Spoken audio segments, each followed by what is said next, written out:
Hello, everybody. Can you hear me? Hello, this is Richard talking. Did you know that Michael Jackson movie made $1 billion, $1 trillion, Good evening and good introduced. I'm Biggles. I'm James Bigglesworth. My friends call me Biggles.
Who is it?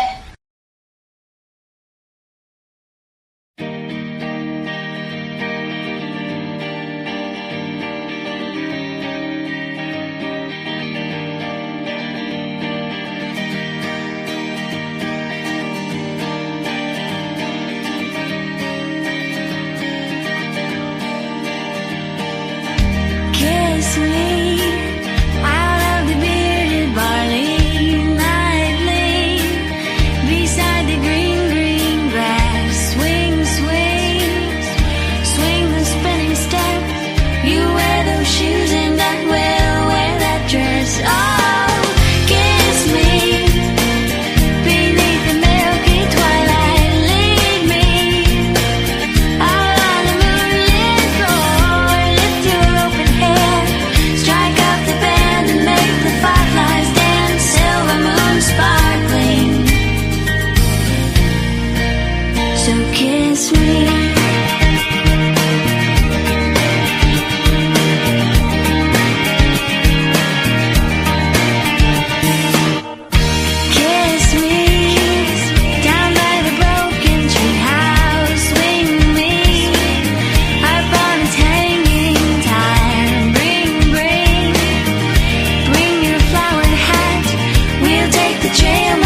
Yeah, just altogether pointless. Ichiban, Ichiban, it's just great fun. Well, good morning, good evening, whatever time of day it is in the world, in this beautiful green and blue thing that we share, or yellowy sort of browny thing, you know. But anyway, I wish all my white fellow travellers, especially Anglo-Saxon ones, in this day and age, though, us white people, we're such rarities. I'll even give, you know, I know they smell bad, but I'd even give a Frenchman a hug if he needed it. If he was surrounded by wogs, I'm next to you, Frenchman, and you, Mr. Dutchman. Don't like Dutch either. They can't cook for fucking toffee. And people say about English being shit cooks. It's not true. Have you ever tried steak and kidney pie? Have you ever tried jellied eels? Have you ever tried pie and mash? No, I'll tell you what, you don't know. Cottage pie, shepherd's pie, roast beef, Yorkshire puddings, roast lemon meat sauce, Yorkshire puddings as well. I don't care, but it's all good food. And you would not, I'll tell you, I know you're out there listening to my music, Mr. Mayo, but listen, if you ever had fish and chips from the well, I don't know, the Trident or anywhere like that, Harry Ramsden, you'd say, what is this fish and chips? Why don't we get this in America? Why? And, you know, there is no answer to it. I blame the Dutch, or I blame the Germans for their horrible sausages that they eat. Oh, that's another thing. You hadn't eaten a sausage until you tried an English sausage. English/Irish sausage. We're also the best people in the world making crisps. Or potato chips, as you call them out there. Anyway, just a bit of a catch up on my life. Been very busy. My cat went missing, and there's been a delay on us going away to Israel because this, that, and the other. And I don't really want to go into details, but so you know, it's like I keep trying to go all the time, but I just can't get out. It's horrible. And now there's all these problems because we've got to put the cats into quarantine, 4 of them, and we've got a cat missing. Now my daughter, she's taken over this apartment when I go, so you know, she can look out if the cat comes back. She'll just have to look after her. But the problem is, me and my wife Mavis, our cats are like our children, and it's very, very traumatic that Humit just left. She got out the door and she didn't come back. And you'd be saying, oh, well, it's because they don't like you, Ray. Well, no, actually, Humit and my Mavis, she brought her up from a tiny kitten. We found her. And I said, do you want me to bring this cat home? It's going to die. Its mum doesn't know where it is. We don't know where the mum is. It's in the top of a railway carriage. And she said, bring her home. So she fed her with a little bottle, and that was it. 8 years ago, that was 8 years ago. And now she just walked out the door, walked out of our lives. We don't know if she was hit by a car or something else happened to her. And you know, they say that cats disappear for 2-3 weeks, but it's horrible to move forward. It's like I'm in grief. But enough of this, because we've got to talk about Dungeon Lane and whatnot. Did you see John Heaton's video the other day? Fuck knows what he was talking about. Something really daft. But I thought, I wonder if he's going to talk about his book. He didn't talk about the book. You see, he just neglects it. He neglects it. But I would too if it looked like that. I'd neglect it. You're not going to be remembered for that book in 100 years. You know, I mean, it's not going to be the go-to Beatles book, is it? And just for all you idiots out there, neither's Anthology going to be the go-to Beatles book. One day they will have an extensive encyclopedia about the Beatles with intelligent people like Carr and Tyler telling it how it is or how it was, and not all this fucking sugar coating which you always get with the Beatles. And like I said, we're going to build up to the Dungeon Lane review because I'm still... I'm in a state of distress about the whole thing, I must tell you. I'm sorry I can't read your comments because I'm on my mobile and I can't really... I might be able to have a look in a minute, but just hold on. I'll see what I can do. And in the meantime, what I was going to say was John Heaton got a lot of abuse for his book and for his Dungeon Lane review, which all I can say to the haters out there, it's a good thing I haven't written a book, because they're threatening to boycott John Heaton's book because he wasn't really friendly, or he wasn't over friendly about Dungeon Lane. He was a little bit, and you know, I totally agree. Why can't he be a little bit about it? But no, it's a crime in the Beatles community. So he come out swinging last time. He was moaning and groaning about this person. He even used his name. He used his name.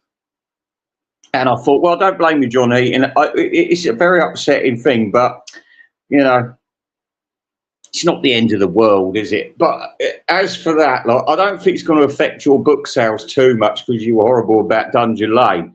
What will affect the book sales is the shitty cover you've got there, and also the fact there's no pictures inside, and the fact that it finishes in 1995. Now, I'm telling my wife Mavis about that. So I've got to make a stream about Dungeon Lane, and I can't fucking listen to it and everything. And there's this bloke, and he's posh bloke, and he's done a book, and there's somebody been horrible about him and blah, blah. You know, I was giving her the rundown, and she's not interested, but I just thought I'd tell her, get off my chest, because I've been waiting a long time. Oh, can I just put it out there that there's 3 of these fucking Beatles 2 albums now. You know, the Beatles 1. Well, some people keep making a fucking own version of Beatles 2. It doesn't make any fucking sense. You're just picking a random bunch of tunes, which, you know what I mean? The red and the blue albums are there. One should have never have been fucking released. It's shit. The Beatles 20 Greatest Hits should never have been released. It's shit. We got the red and the blue albums, not those fucking things we've got now, but the ones that were released in 1973. They were top quality Beatles albums, top quality compilation albums. Any more I could say about that? I can't. Anyway, listen, we'll put a little bit more music on whilst I try and look at these comments and whatnot. Well, what can we have on? What can we have on? I've been thinking about putting what's his name? A bit of Robert Palmer, because, you know, I've been having flashbacks recently. I'll tell you about that, and I've also got in touch with ex-girlfriend, ex-partner of mine who we were living together back in the 90s, and I had to meet up with her because there was some things that we had to talk about, and I got to admit, I might tell you a lot about it, but I've sort of had to keep it to myself because it was quite distressing what she said to me, and I was thinking, oh my God, do you know what I mean? Everything's coming at once at the moment. And listen, I just want you to listen to, you know, Words of Wisdom. He did a really shit video yesterday, didn't he, about the missing Beatles track, which has now been found. It had nothing to do with the Beatles, by the way. Nothing to do with the Beatles. And so don't watch it, but you know how he's got this terrible habit of stripping down. He's found Autophonic. He's found Audiophonic or whatever it's called app. And he's just stripping down the music now, and it's really fucking irritating. I know it cheats copyright, but I've done one, and this proves to you. I was thinking I might make a full album of stripped down Beatles songs. So let's try with this one. This is actually called Drowning in the Sea of Love from the album Rotogravure, which John Heaton brought back into fashion with his review the other day. I must say, I'm not a fan of Rotogravure, but when I heard, I thought I'll give it a little listen. You know, put the needle down on each record for about 5-10 seconds. And I've got to admit, it is fucking awful.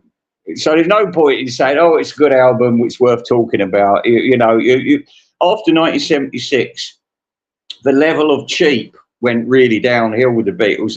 They signed up to different companies, and none of these companies saw them as anything special. And why would they? They weren't writing special music. I mean, what the fuck was Ringo doing in 1976? Lucky to get a bloody contract. In fact, he was luckier than John Lennon because John Lennon wasn't offered anything, was he? And in the end, he come back to that dreadful cheap label Geffen. Oh, anyway, let's have another song. Shush. I'll get on this strip down thing after this. Remember that tank top you bought me? You wrote "You're gorgeous" on it. You took me to your rented motor car and filmed me on the bonnet. You got me to hitch my knees up and pulled my legs apart. You took an Instamatic camera and pulled my sleeves around my heart. Because you're gorgeous, I'd do anything for you. Because you're gorgeous, I know you'll get me through.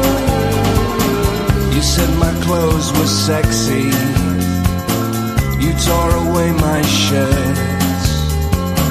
You rubbed an ice cube on my chest, snapped me till it hurts.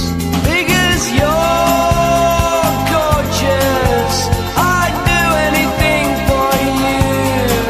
Because you're gorgeous, I know you'll get me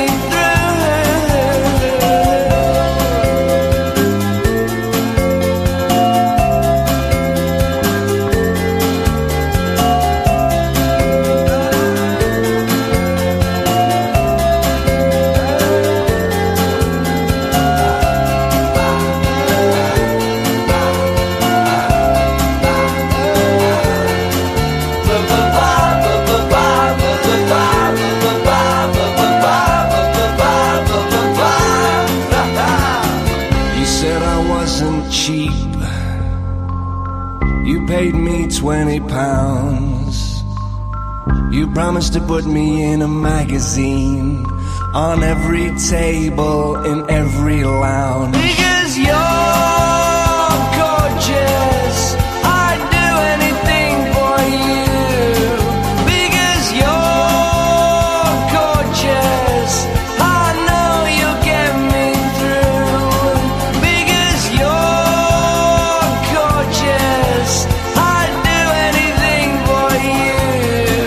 Because you're gorgeous, I know you'll get me, know you'll get me through.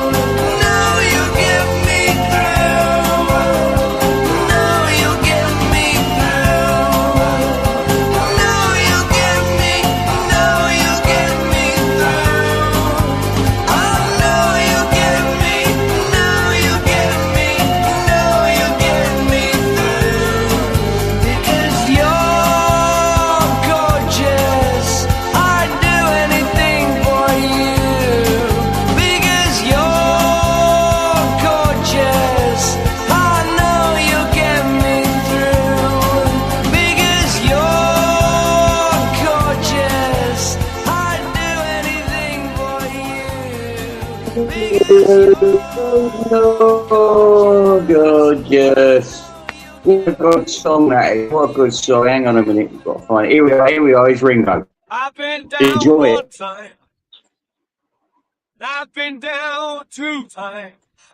Words of wisdom. But I'm drowning, drowning in the sea of love. I've been here so very long. I've lost all my direction. But baby, when you came my way, I thought I found perfection. But a strong wind came into my life. It surely could be my surprise. I can't seem to control these tears falling from my eyes. Oh my God, I'm gonna meet you, Brad. Yeah, I gotta say, oh my God, it's an honor to be on the same chat as Neil Brad. It's an absolute honor. Oh my God, I'm gonna meet you, Brad. Yeah, I gotta say, oh my God, it's an honor.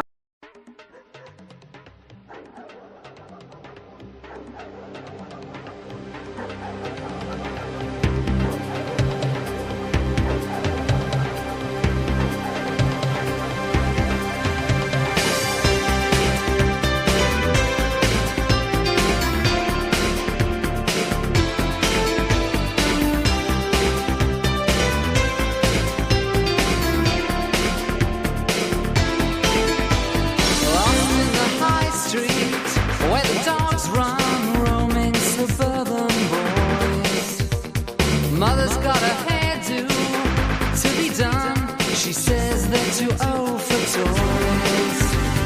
Stood by the bus stop with a felt pen in this suburban hell. And in the distance, a police car to break the suburban spell. Let's take a ride and run with the dogs tonight in suburbia. You can hide, run with the dogs tonight in suburbia. Break a window by the town hall, listen a siren screams. There in the distance, like a roll call of all the suburban dreams. Let's take a ride and run with the dogs tonight in suburbia. You can hide, run with the dogs tonight in suburbia.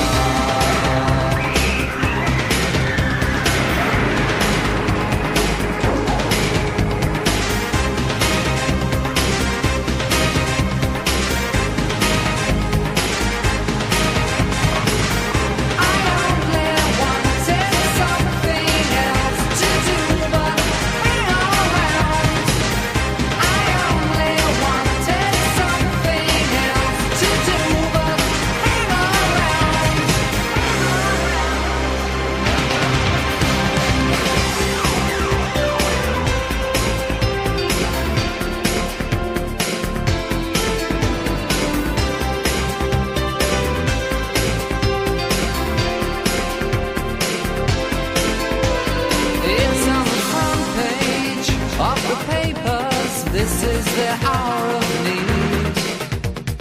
Where's the policeman when you need one to blame the color TV? Let's take a ride and run with the dogs tonight in suburbia. You can hide, run with the dogs tonight in suburbia, in suburbia, in suburbia. Run with the dogs tonight.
the gold. Every one of you say I. Nobody better let me down. Mother Earth on the other side.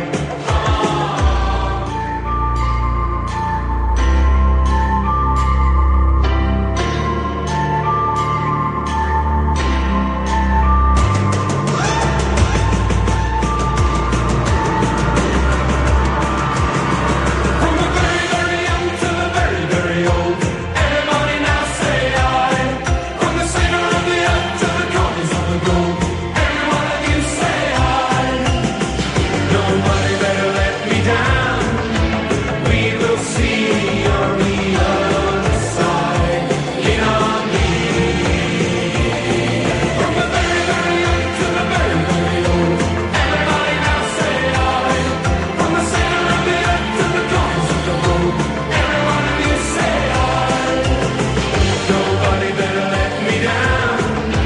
Mother Earth on the other side. Sing on.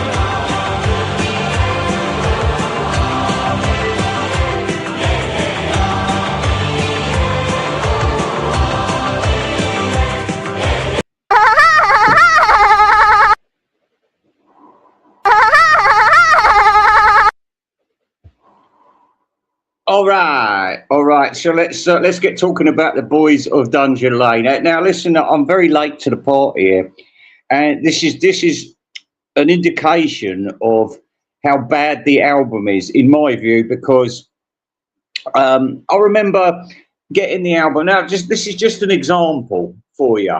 I got the album "The Seeds of Love" in 1989. Now, although you had a Walkman in them days and everything, you didn't always have your Walkman on you, and if you listen to the radio during the course of the day at your workplace or whatever, you were going to get your favourite song maybe 3 times a day, because you'd get different DJs at different times of the day. So during the working day there'd probably be about 3 DJs if you were stuck near the radio. But otherwise, you wouldn't hear the hits, you wouldn't hear that. But I got the album, and I listened to it. And this is another thing I want to go into. How long does it take for an album to sink in? Now, I'll give you a good response to that. It doesn't take any time at all for an album to sink in. If you know you're listening to a good album, it'll hit you straight away. There's no, after 2 weeks you'll get used to the songs. Well, let me tell you, when Broad Street come out, and I was so disappointed with that, I had to make a point of really liking the 2 songs that were original on there. No, such a bad boy. Now, it's not a good song. It's not a good song, but I forced myself to like it. And what a lot of you people are doing is you're forcing yourself to like it because it's Paul McCartney. You totally dismiss the fact that he's way too old to be singing a catchy album. He's too old to give us anything original to the table. And like I said, it shouldn't take more than 2 listens, and you should be at one with an album by the first, second day. You should. It's not. It doesn't take ages and ages and ages, or sometimes you get brainwashed because a shit song will keep coming on TV until you're forced to like it. That's the thing. Is this a good album? No, it's not. It's bland. I mean, it's better than Egypt Station. It's better than McCartney 3. Sure, it is. It's quite light on the embarrassment side. But I think this guy, Andrew Watt, has helped guide his lyrics a little bit, but maybe got him to pull back a little bit on the stupidity.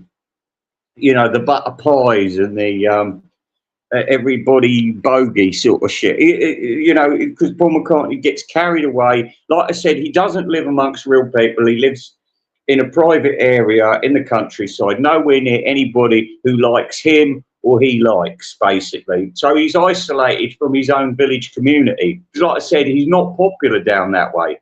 But he doesn't have to be popular down that way. All he's got to do is go in the local shop and get his fags or his bacon sarnie. But like I said, there's been this rowing, and honestly, I think some people just go online just for the hell of going online. You know, it's like this argument with Pop Goes the 60s, where he rightly said, you know, how long does it take for an album to sink in? And, well, it could take ages and ages and ages. And he didn't say that. Other people said that. And he also pointed out that Larry Graves is giving everything a 10 out of 10. Oh, Wildlife, 10 out of 10. Oh, Kisses on the Bottom, 10 out of 10. But then, you know, how does that match up to Band on the Run when he gives that 10 out of 10? Is everything equal? Is everything that good? No wonder his fucking wife left him. You know what I mean? Oh, that was good sex. I'll give you a good 4 strokes that time, didn't I? And then the next day, it's, oh, I'll give you a good 1 stroke that day. But, you know, it's bullshit. It's bullshit. You're good or you're bad or you're in the middle. This album isn't even in the middle. It's, like I said, it's very bland. I can't talk about each separate record, but I will say that everything's a little bit pinched. I mean, I even heard, and I've heard this on Ringo albums before, where they've actually stolen from the Ruttles. I mean, I think is it Ripples on a Pond or Mountain Top, which sounds like fucking Cheese and Onions at the beginning. I have always put in the back of my mind Cheese and Onions. It is, isn't it? And there's another one. I think it's As You Lie There. And it's so fucking awful. I mean, him talking and narrating, it's just fucking awful. And it reminds me of Goodnight Princess on the end of Broad Street, and that didn't work either. Keep your fucking narration for people like John Heaton. If there's one thing that idiot can do, is he can talk proper. You can't, Paul McCartney, so don't even fucking try it. What a terrible beginning to an album that is. And it's a shit song. It really is shit. I mean, there's this sort of... When there's a song here called Come Inside. What, come inside my pussy? Is that what it's trying to say? And you're an 84-year-old fucking man. You know what I mean? That's the thing you can't... This is why albums from younger people are so important. It's because they've got the sex involved in the, yes, I fancy that person. This is just like... This is the tail end of a story, the story of the Beatles. These people are dying now. They should have retired years ago, pair of them. I mean, I can't see where anybody gets out of this shit now. And what are you going to do when he dies? How are we going to celebrate Paul McCartney? Is it going to be a huge album with all this shit in his 80s, or is it going to just be the same as usual? Band on the Run, Jet, Uncle Albert and all that lot. Is it going to be? Because let's face it, what he sings in concert ain't nothing to do with new stuff, is it? Nothing. This song says bringing in cash. He cheats his way to #1 with these albums. And, you know, we'll talk about a couple more down south. He never went out of Liverpool as a kid. There's another one where he's with Ringo or whatever, which is a terrible song. It's like, oh, Mum spilt the fucking tea and stuff like that. And listen, I just want to say about these this album being a sort of retrospective thing, you know, like childhood dreams and all that kind of thing. Well, I can tell you, you know very well, anybody that's watched the Complete Beatles knows very well that the concept of Sgt. Pepper was originally to be about their childhood, but then Capitol wanted the single Strawberry Fields, Penny Lane, so they had to cancel that idea. Okay, let's move on. So Sgt. Pepper come out. But in all the unoriginal things he could have ever have done, he's not only copied what the Beatles thought at one point in 1967, but he's also stolen off what Ringo had already thought the same thing a few years ago when he was doing Rory and the Hurricanes and all that bullshit. They said, oh, yeah, you sell a few more copies. If you mention the Beatles or the 60s, you'll get a few more copies sold. So that's what he's done. But the trouble is, it all rings fake. It's like, you know the film Imagine? After you've seen it, all you see is what the John Lennon camp have decided to put in that film to make him look the way they want him to look. And they did put some stupid things in that film which didn't help him at all. But with regards to this, him stealing concepts again, he's done it with rock and roll twice, 3 times, hasn't he? He's done it with, you know, I've got to beat John Lennon in everything I do. He can't, though. That's the thing. I know John's got a bit of a shabby reputation now that all the truth's coming out about him just being a junkie the last 5 years of his life, you know, and all this hiding me from the camera in 1980. You know, when I hear people talking about it as if it was just, oh, it's just a normal thing to do. It wasn't a normal thing to do. Anybody that was anybody wanted to get their fucking face on TV.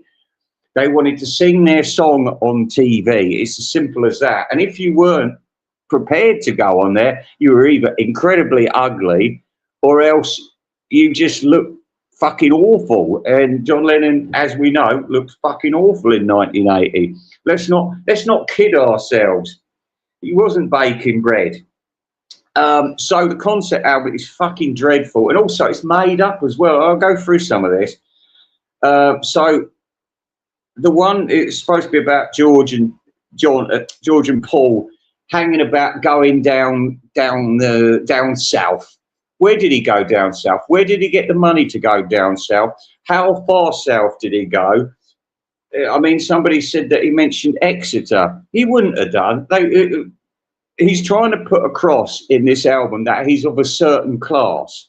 He's not poor, but he's not rich. Well, let me tell you, his background was almost as scummy as Ringo's. His mum, and this goes into another song, there's a song called Salesman Saint. Now, his dad wasn't a salesman. When you hear the word salesman, you think, oh, got to go and buy a new Bentley, got to go buy a new Fiat Panda from the warehouse, or I'm going to buy from a salesman, insurance, that kind of thing. So it gives him a respectable title. That wasn't what he did. What he actually did, he called himself a cotton salesman. Now, that also brings to my son bloke in a white cowboy hat, looked like a bit like Colonel Sanders, saying, I've got all these Negroes picking my cotton and I'm going to sell it down the open market next week. Nothing like that either. This salesman was a man who used to, like those scumbags that knock on your door. He's just like a hawker. Basically, somebody who couldn't really do anything else in life. He had to go, like the match girls, they had to go and get the matches from the HQ, take their tray out, and at the end of the day, they'd hand over the money and they'd get some sort of commission if they managed to sell anything. And with cotton, everybody in the old days had a Singer sewing machine. So one thing you could go door to door and people might have run out of was cotton. So he had just cotton spools on him. And, oh, would you like a green cotton reel or a blue cotton reel? It's scumbag, you know, a paper delivery boy is higher in the class structure than that. And as for his mum, well, in 1945 or 48, they developed the National Health Service. What they needed very desperately was a bunch of women who knew something about childbirth. She wasn't a midwife, like Paul says. She was probably just a midwife assistant, like had to do the dirty work, you know, try and turn the baby's head round. Now, any woman could have done that back in the 40s, you know, when they said we need nurses to do this, to do that. They would have got the job because everybody all of a sudden was employed by the government. She would have been employed by the government because it would have been an easy job to get. Have you delivered birth to a child? Yes, my sister and my aunt and my cousin or whatever. Okay. So you can help the midwife. And that was it. She wasn't the midwife, because if she was the midwife, she wouldn't be living in a grotty council house. And also, Mike McCartney, work this one out, is not Paul's real brother. It's his half-brother. Yeah, that shows you that Jim McCartney was a cuckold and a pathetic man for bringing up. Because, I mean, if that had happened to me and then the bird who'd fucked another man and had his kid, who I was bringing up, decided she was going to die, then I'd get rid of the kid that wasn't mine. I'm sorry, but I would. I'd bring up the Macca, but not the Mikey. Anyway, enough moaning about this. So Salesman Saint is a bullshit. Mama Gets By, fuck knows what that's about, but like Dumbo, Beatley Toe said, I think it's about Jane Asher. And I thought, oh, shut up. Where does Jane Asher? Have you seen Jane Asher? She's such a plain-looking girl. Nobody would write a fucking song about her. It was, like I said, the only reason Paul was with Jane Asher is because he wanted Jane Asher's mum to be his mum. Yeah, that's part of the fuck-up of your mum dying early. And, right, so what have we got? Home to Us with Ringo Starr. I've heard it. I thought it was a joke. Nipples on a Pond. I think that's the one that starts like cheese and onions. Days We Left Behind. I'm going to leave that song behind because I just can't fucking be talking about it. It's ugh. I mean, how many of you, after the, what is it, 2-3 months it's been out for, how many of you are saying, I must get back to that album today? Which brings me back to my original point. When I got the album, and like I said, I'm using this as an example, when I got the album, The Seeds of Love, and I was at work the next day, and I thought to myself, I'd heard it once, I've got to get home at 4 o'clock to hear that fucking album again. And then I did. And then I went out the next day, couldn't wait to get back in again, want to listen to that album again, got to get it out of my system. It's still not out of my system. And this was 1989. It's still not out of my system. It's that good. What about this? Is it out of your system yet? Are you going to pick this one up instead of Dark Side of the Moon? Are you going to pick this up instead of An Innocent Man by Billy Joel? Fuck Yellow Brick Road. I've got Dungeon Lane over here. I mean, Christ. Get a fucking grip, you lot. And like I said, don't forget, he's 85, 86. He's an old geezer. He shouldn't be singing anymore. And this album, it just, it's got that taste of it. And I really didn't want to listen to this album. I fought and fought and fought against it. And this morning I thought, I'll just give it another fucking... This is why I thank Andy One Leg for once in my life, was because the Hands Across the Water actually did a live... and unlike a live listening party, and unlike Andrew Dixon and everybody else's live listening party, you could actually fucking hear the songs. So I heard the album that way first time. Wasn't impressed. Certainly didn't want to go back to it the next day. Didn't want to hear it the next day. I finally did download it, and I didn't want to download it, but I got it. And then I actually think to myself, look, I've got to do a review about this. I've actually got to listen to it again. I tried the other day. I did try to have a little listen to it, and I've listened to some, and like I said, my opinion's just got worse and worse about it. It's becoming a blob. It's like an album which has got 14 songs which are just a big blob. There's really nothing to say about it. I mean, where's me loving song? Where's me Magneto Entertaining Man? Where's my fucking One More Kiss? Even, where's my say? Anyway, listen. Let's get back to a bit of music for a second, because I've stopped talking about this for the minute. I'm sorry. I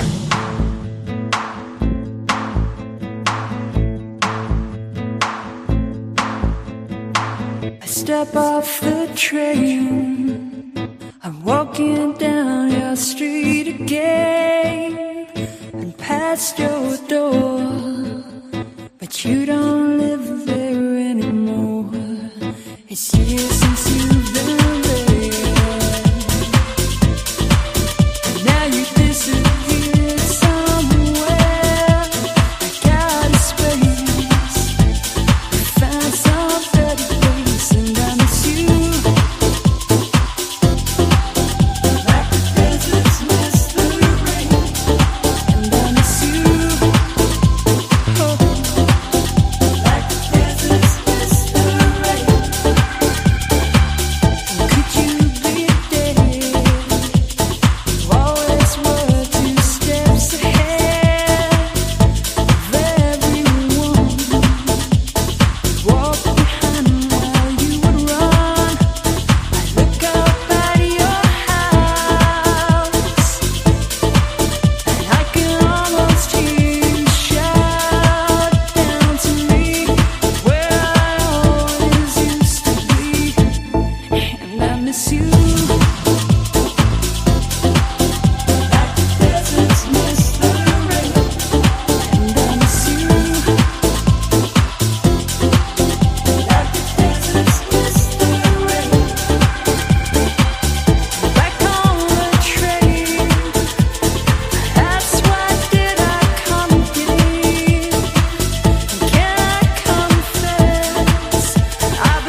door.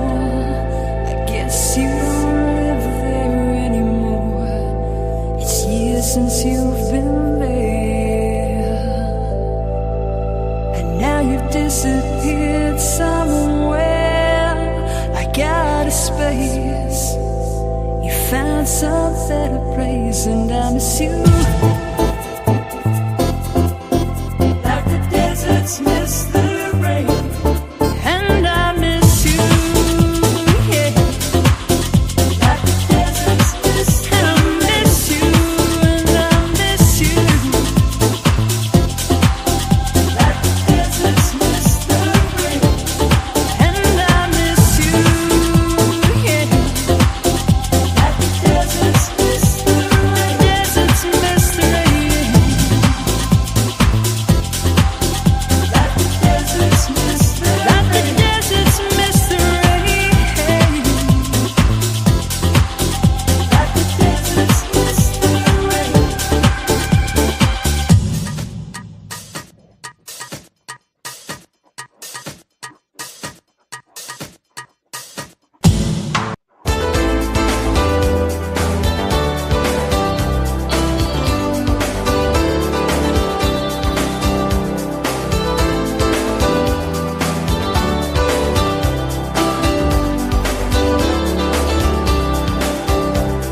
Standing in line, marking time, waiting for the welfare dime. 'Cause they can't buy a job. Man in a silk suit hurries by as he catches the poor old lady's eyes. Just for fun, he says, get a job. That's just the way it is. Some things will never change. That's just the way it is. Ah, but don't you believe them?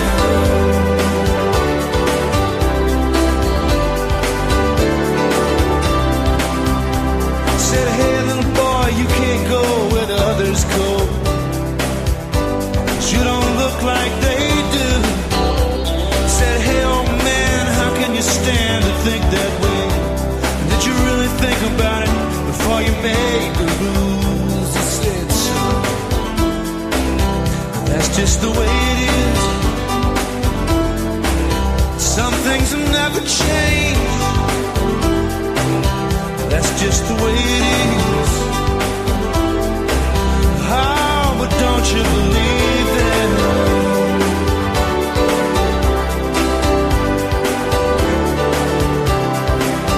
Yeah.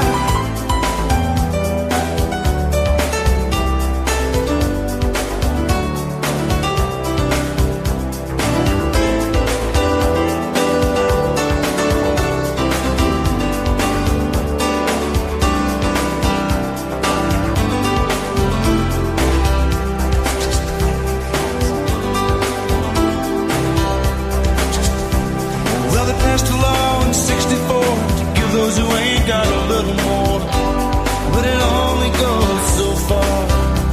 Because the law don't change another's mind when all it sees at the hiring time is the line on the collar bar. That's just the way it is. Some things will never change. That's just the way it is. That's just the way it is.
don't think we've been properly... I didn't think we'd been introduced properly. Yeah, so sorry about banging on about that. I had to get off my chest, but I haven't got a book which is going to be burned in the village square. So, unlike John Heaton. But, hey, look, John Heaton, no need to be all bitter and twisted about it, is there? Though you're famous, and you've got to be like, you've got to be a different sort of person. You don't see Mark Lewis, actually you do. He wants to call Olivia Harrison a fucking cunt, but he can't. He can't because he's really hanging on to that.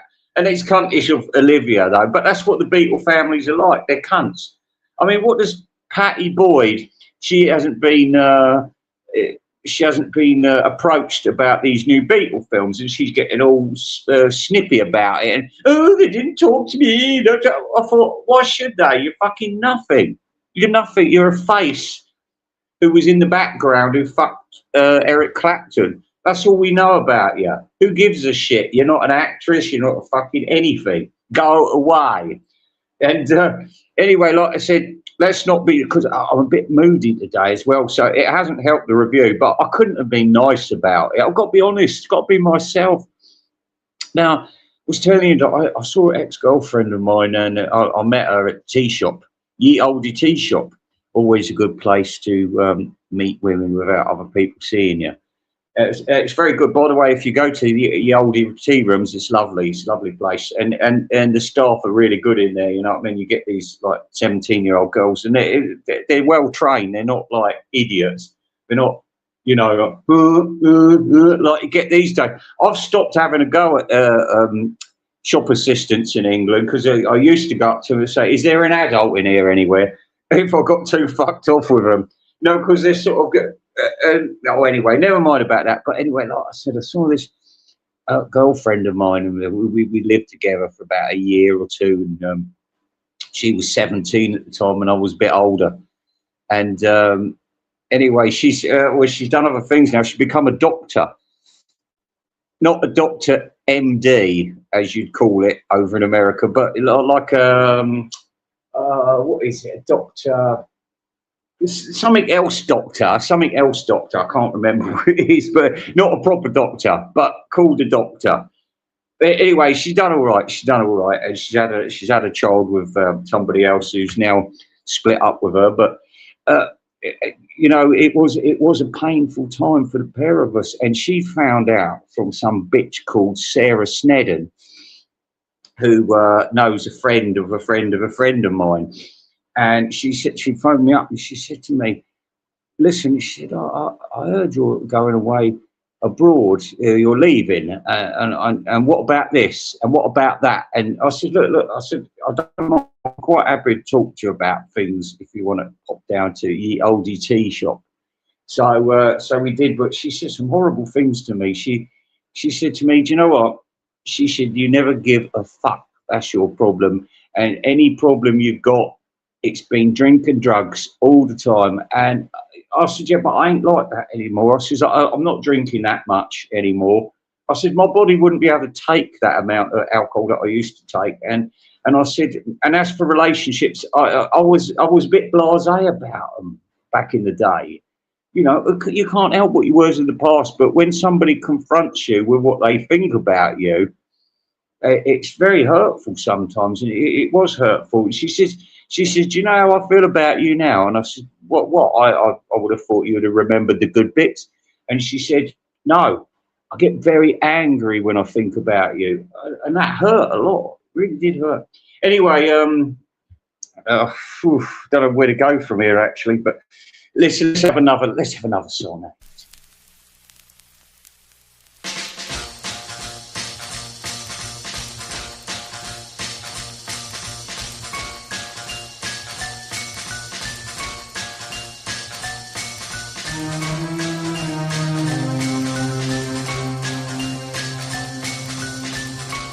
Life is hard, and so am I. You'd better give me something so I don't die.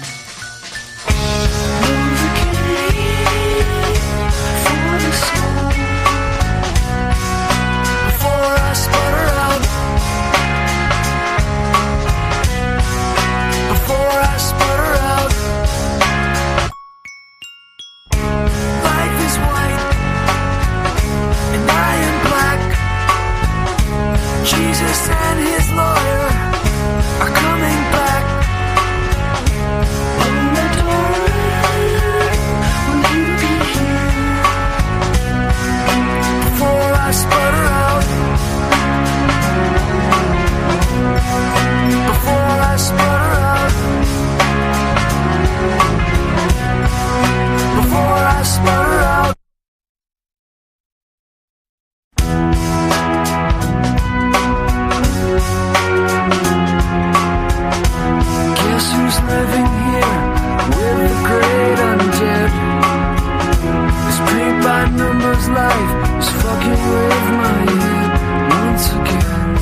something to fill the hole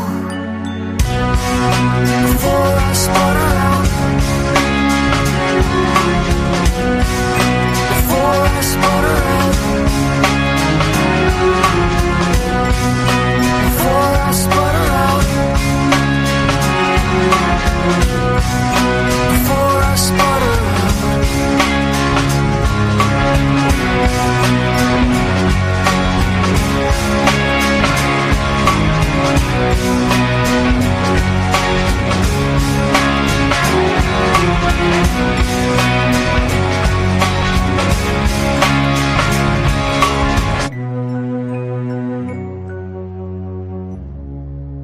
Yeah, just altogether pointless.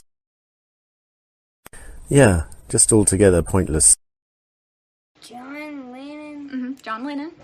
John Lennon. John Lennon. John Lennon. John Lennon. John Lennon.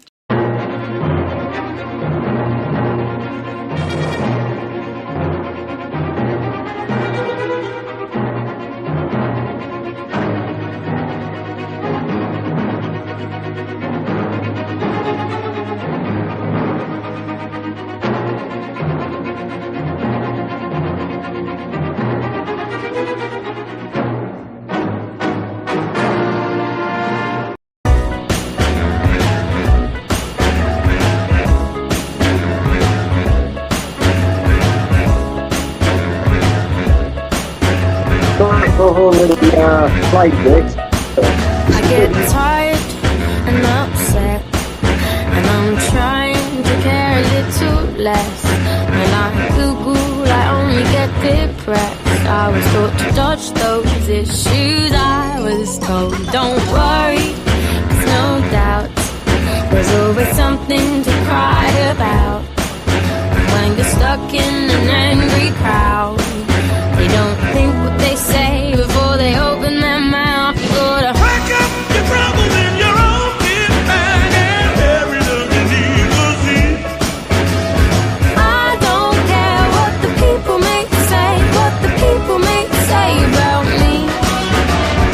Pack up your troubles, get your own grip bag. Don't worry about the cavalry. I don't care what the whisperers say, 'cause they whisper too loud for me. Hot topic, maybe I should drop it. It's a touchy subject, and I like to tiptoe around the shit going down. You got a penny, no pound, so if your business is running out, it's not my business to talk about. They don't think what they say before they open their mouth. Gotta Pack up your troubles in your own kit bag and bury them beneath the sea. I don't care what the people may say, what the people may say about me. Pack up your troubles, get your own grip bag. Don't worry about the cavalry. I don't care what the whisperers say, 'cause they whisper too loud for me. Tweet, tweet, tweet, tweet, tweet, tweet, tweet, tweet, tweet, tweet. Tweet, tweet, tweet, tweet, tweet, tweet, tweet, tweet. Tweet, tweet, tweet, tweet, tweet, tweet, tweet, tweet. Pack up your troubles in your own kit bag and bury them beneath the sea. I don't care what the people may say, what the people may say about me. Pack up your troubles, get your own grip bag. Don't worry about the cavalry. I don't care what the whisperers say, 'cause they whisper too loud for me.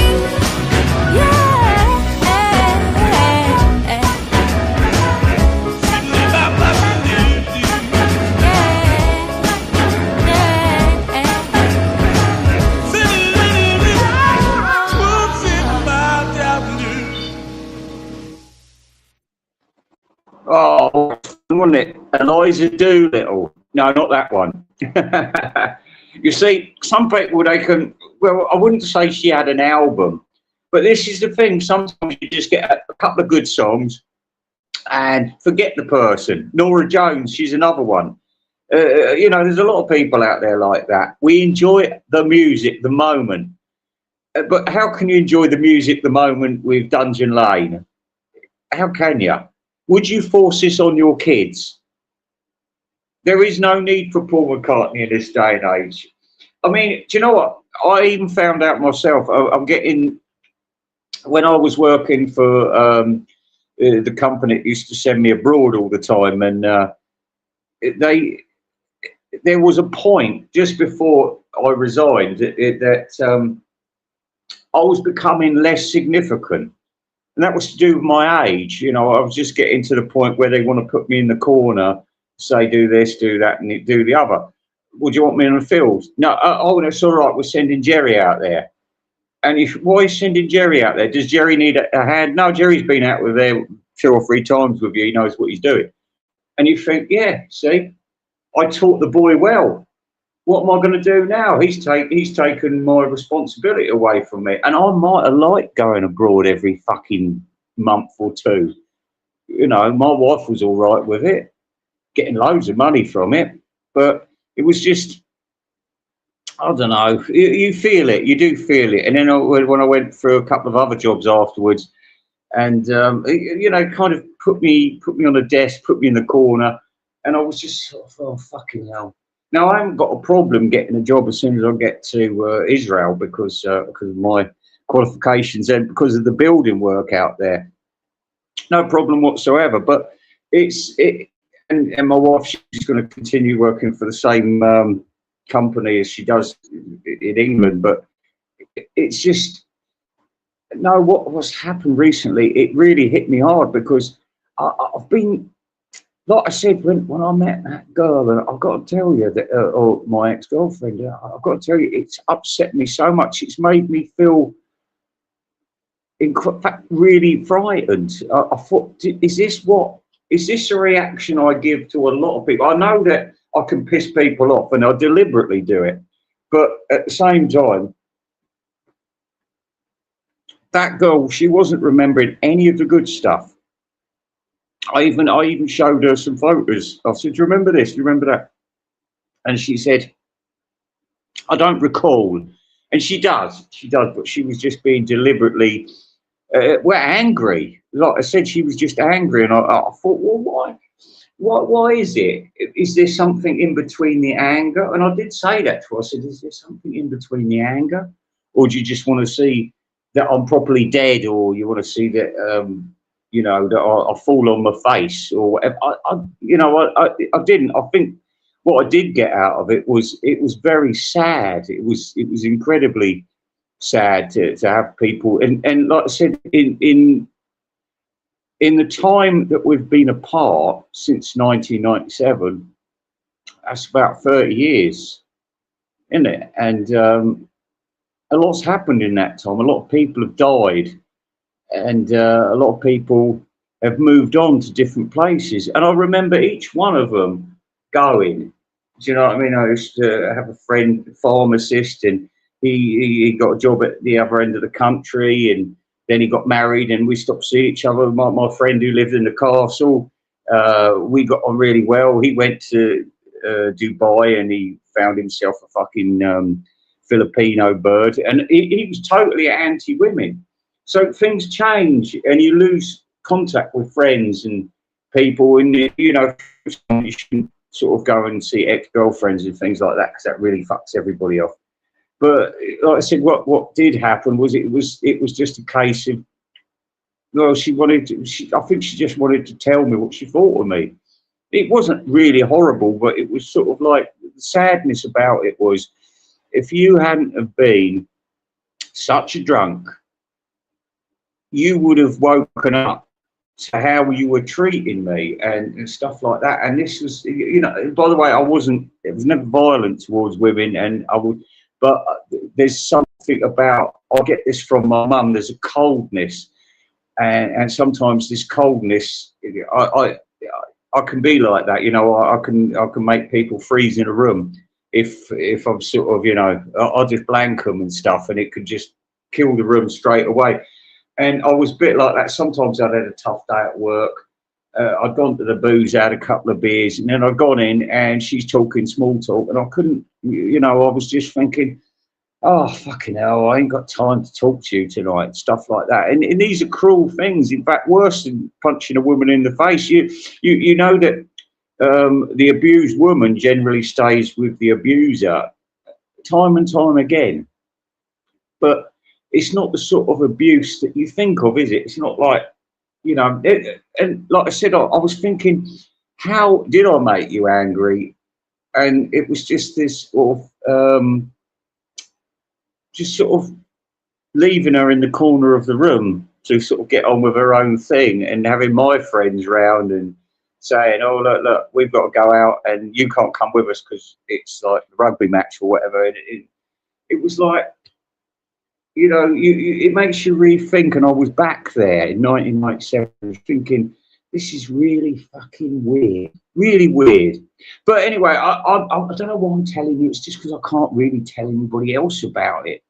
Sorry, I'm sharing it with you. And by the way, Anna, if you're listening, I did love you very much. And I'm sorry, it's me as a person. I think I've improved since then. I think I've got better. But don't be angry with me, because that really upset me. It did upset. Anyway, let's have another song. Like I said, I'm sorry if you already heard Pack Up Your Troubles, but why not? And we did like that. Bruce Hornsby, lovely bit of piano playing there. Imagine if John Lennon had done that. Imagine. Ding-ding-ding-ding. Imagine all the people. Ding-ding-ding-ding. Brilliant. Anyway, talking of good songs, let's have another one.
Just to pause this song for a second, I hope it's paused, because we don't want to start again from the beginning. Just to let you know that Invisible Ray's movie premieres, and I've decided we need another Dirk Bogarde to cheer us all up. So I'm going to download The Spanish Gardener with Michael Hordern, which you might recognise in America as the voice of Paddington, the original series. Do you remember Paddington Singing in the Rain Christmas special? It ruined Christmas 1983 for me, but at the same, or 82, Christmas 82. Yeah, but at the same time, you know, back in the day, Christmas wasn't what Christmas is now. You know, I mean, you can watch 1,000 action films and, you know, oh, Stallone's on there. Let's go. Let's watch that. That film where he's jumping off the mountains. Very good film. And, yeah, but anyway, look, what was I going to say? Yeah, Spanish Gardener's coming up tonight. So stay tuned. I think we're all going to enjoy that one. We love it. We love Dirk Bogarde. And that boy, that Scottish boy, oh, don't talk about Jose like that. He's my friend. I hate you. I hate you. No, did he say that to Jose? I hate you. I hate you, Jose. It's well worth watching. Well worth watching. And, right, what was the other thing I was going to tell you before we get on with this wonderful PhD song? Oh, Lars Land. Yeah, Lars Land. Oh, my God. What she's doing to that poor cat.